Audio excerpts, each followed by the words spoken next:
بسم اللہ الرحمن الرحیم۔ السلام علیکم۔ ترکی میں قرآن پاک کی توہین کرنے پر عذاب الہی کا اچانک نزول۔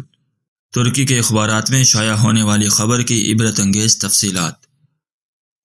ترکی میں گزشتہ سال اگست میں آنے والے زلزلے کے حوالے سے بعض ترکی اخبارات میں شائع ہونے والے واقعات انتہائی عبرتناک ہیں۔ تفصیلات کے مطابق ترکی کی بحریہ کے کسی اڈے میں جو ساحل سمندر سے بالکل متصل تھا، رقص و سرود کی ایک مجلس منعقد ہوئی جس کے شرکاء 3000 کے لگ بھگ تھے۔ وہاں ناچنے اور گانے والیوں کی ایک بہت بڑی تعداد نے شرکت کی اور شراب و کباب کی خوب محفل جمی۔ ایک فنکشن کے لیے اسرائیل سے خصوصی طور پر یہودی ناچنے اور گانے والی لڑکیاں درآمد کی گئیں جو انتہائی بے حیا تھیں۔ فنکشن میں 30 سے زائد ترکی جرنیل شریک تھے۔ بتایا جاتا ہے کہ اس وقت جب کہ انتہائی بے حیائی اور فحش مناظر پر مبنی مجلس جاری تھی کہ ایک ترکی جنرل نے ایک کیپٹن کے ذریعے قرآن کریم کا ایک نسخہ منگوایا اور اس سے پڑھنے کو کہا۔ جب اس نے پڑھا تو اس سے اس کی تفسیر پوچھی تو اس نے لا علمی کا اظہار کیا۔ اس کے بعد مذکورہ جنرل نے قرآن کریم کے نسخے کو لے لیا اور پھاڑ کر ناچتے ہوئے یہودی اور ترکی لڑکیوں کے پاؤں کے نیچے ڈال دیا۔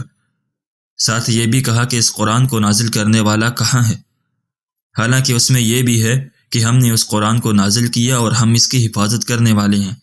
اس قرآن کو اتارنے والا کہاں ہے جو اس کی حفاظت اور اس کا دفاع کرے گا۔ اس دوران اس قرآن کریم کو لانے والے کیپٹن پر انتہائی خوف طاری ہو گیا۔ اچانک وہ تیزی سے بحری اڈے سے باہر آ گیا۔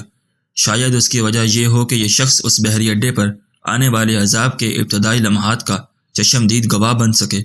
اس کے بعد انتہائی عبرت آموز واقعات اور مناظر پیش آئے۔ بتایا جاتا ہے کہ اچانک ایک خوفناک روشنی نظر آئی جس نے دیکھتے ہی دیکھتے اس پورے علاقے کو اپنی لپیٹ میں لے لیا۔ اس کے بعد سمندر پھٹ پڑا اور اس میں سے آگ کے شعلے بلند ہونے لگے، ساتھ ہی لوگوں کے پھٹنے کی خوفناک آوازیں بھی آنے لگیں۔ اس کے بعد اللہ تعالیٰ نے اس پورے بحری اڈے کو اٹھا کر سمندر کے بیچ سے اٹھنے والی خوفناک لہروں کے درمیان پھینک دیا۔ اس کے بعد دوسرے علاقوں کو بھی زلزلے نے اپنی لپیٹ میں لے لیا۔ عجیب بات یہ ہے کہ مذکورہ پروگرام میں شریک ترکی، امریکی اور اسرائیلی فوجیوں اور ناچنے گانے والیوں کی لاشوں کا کچھ پتہ نہ چل سکا کہ وہ کہاں گئی۔ تمام تر وسائل ہونے کے باوجود اب تک وہ لاشیں سمندر سے باہر نہ آ سکیں۔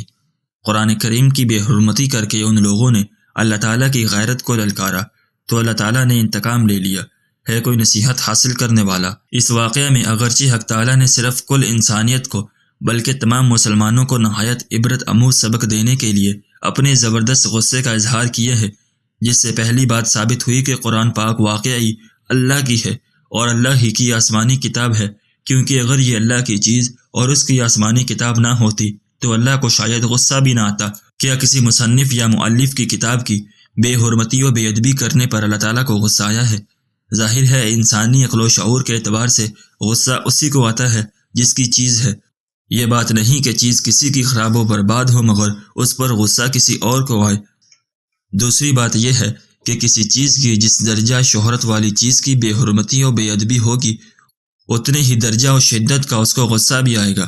یہاں پر محفل رقص و سرود میں قرآن پاک کی جس کا اس محفل سے کوئی رابطہ، کوئی واسطہ یا تعلق بھی نہ تھا، جس درجہ سنگین غستاخی اور بے ادبی کا مظاہرہ کیا گیا تھا، اسی وجہ پر اللہ کے شدید و سنگین غصے نے وہ کام دکھایا کہ ہزاروں رقاصاں اور عیاشی کرنے والے انسان کی نعشوں کا نام و نشان بھی نہ رہا۔